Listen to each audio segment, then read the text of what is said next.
Okay, so ito yung compressor na kinalas natin, no? Na kumatok.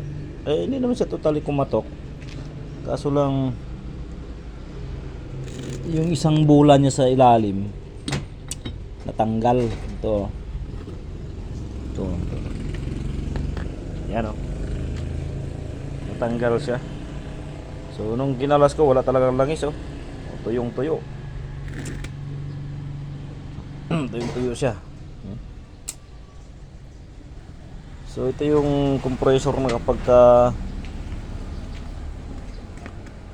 yan. Pag pinihit mo siya dito, nagbubuga siya ng langis.